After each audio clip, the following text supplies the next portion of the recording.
Franck Atlan, bonjour. Bonjour. Vous êtes directeur de la prépa Orlom et directeur de collection Le Choix du Succès aux éditions Studyrama, une collection qui est spécialisée dans la réussite des concours.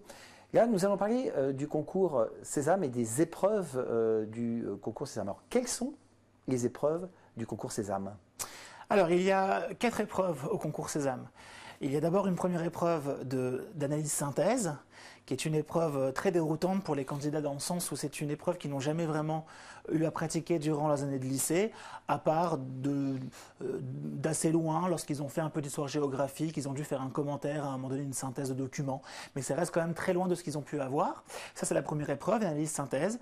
Une seconde épreuve de logique, qu'on appelle logique 1 et logique 2, donc ce sont 2 épreuves qui vont ensuite être mises ensemble pour donner un score qu'on appellera logique en général. Donc il y a ce qu'on appelle une logique 1 et une logique 2. La différence qu'il y a entre les deux logiques, c'est qu'il y a d'abord une logique de série de chiffres et de lettres, plus on va dire des choses qui ressemblent un peu au QI, et une logique qui est plus mathématique et calcul, qui vient chercher en fait ses sources au niveau des programmes de 3e et de 4e. Donc on a vraiment affaire à des questions qui vont travailler autour des moyennes, des pourcentages, de la géométrie, mais vue en 4e et en 3e, pas au-delà. Une troisième épreuve d'anglais, qui est bien entendu obligatoire, quelle que soit la langue vivante numéro 1 du candidat. Donc c'est une épreuve évidemment très importante pour le concours Sésame, parce qu'il faut savoir que le concours Sésame réunit des écoles qui sont très clairement orientées et tournées vers l'international. Donc la maîtrise des langues est une condition sine qua non pour intégrer ces écoles. Et il y a une quatrième épreuve de LV2 qui sont les écoles obligatoires ou optionnelles, mais ça reste une épreuve qu'il est fortement recommandé de passer, parce que de toute façon, quoi qu'il arrive, ça apporte des points en plus. C'est-à-dire qu'on peut très bien la passer obligatoirement, par exemple, pour le concours du BBA de l'ESSEC, donc pour Sésame version BBA de l'ESSEC, et pour d'autres écoles, ça va être plutôt en option. Donc elle a le choix entre chinois, entre allemand, espagnol, beaucoup de langues évidemment sont possibles. Alors, 4 épreuves. Que peut-on donner comme grand conseil pour réussir ces épreuves? Alors, c'est une vraie question parce que ça reste un concours assez original et encore une fois déroutant. Analyse synthèse, on parle de 50 pages de documents à traiter en 4 heures. C'est une épreuve complètement nouvelle. Il ne faut surtout pas attendre la veille ou l'avant-veille pour s'y mettre franchement. Alors c'est sûr, c'est beaucoup demandé à des étudiants qui sont en terminale et qui ont déjà cette gageure à relever d'avoir le baccalauréat naturellement. Ceci étant dit, avec un bon entraînement, une bonne prise en main d'anal, on peut quand même essayer de comprendre comment s'articulent les différents documents. Bon, la bonne nouvelle pour l'épreuve d'analyse synthèse, c'est qu'on a affaire quand même à une épreuve qui est très guidée. Il y a d'abord une première partie avec des questions auxquelles il faut répondre et tout est bien guidé. Donc il faut par exemple 2 lignes pour la question numéro 1, 3 lignes pour la question numéro 2. Donc tout est très clair au niveau de la façon dont il faut avancer. Ceci étant dit, il y a beaucoup d'étudiants qui ne sont pas suffisamment entraînés et qui se cassent littéralement les dents sur cette épreuve qui va quand même peser jusqu'à 30% des coefficients. Donc c'est une épreuve très très lourde. Et pour la logique, j'ai envie de dire que c'est une épreuve où la répétition va clairement être un atout. On a affaire à des épreuves d'entraînement, de calcul mental. La calculatrice n'est pas autorisée, Nicolas, pour ces concours-là. D'ailleurs, aucun concours post-bac pour les écoles de commerce autorise la calculatrice. Ça peut se comprendre dans la mesure où on a affaire quand même à de l'agilité calculatoire qui pourrait être utile dans tous les métiers qu'ils seront amenés ensuite à occuper.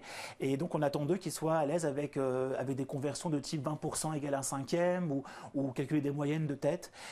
Et pour la logique, justement, ce qu'il faut bien comprendre, c'est que plus on va passer d'heures dessus, et meilleur sera le score. On a vraiment une corrélation évidente entre le nombre d'heures passées à travailler cela et la note qu'on va avoir à la fin. Quel est le bon timing pour se préparer et quelle est la bonne méthode?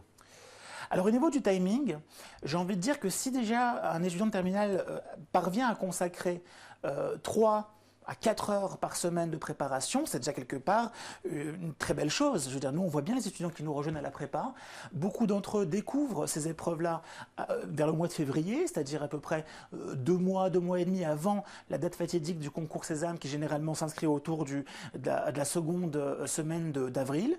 Et on voit bien clairement qu'en février, ça laisse quand même du temps pour préparer, mais les candidats qui, dès aujourd'hui, vont consacrer sous perfusion 3 heures par semaine, c'est déjà déjà énormément d'avance qu'ils vont prendre sur les autres.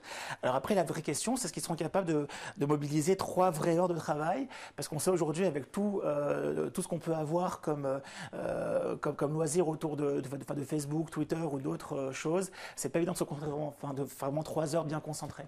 On peut se préparer tout seul? Je crois que des candidats qui achètent un bon ouvrage qui explique clairement la méthodologie peuvent se prendre en main sur ce type de préparation.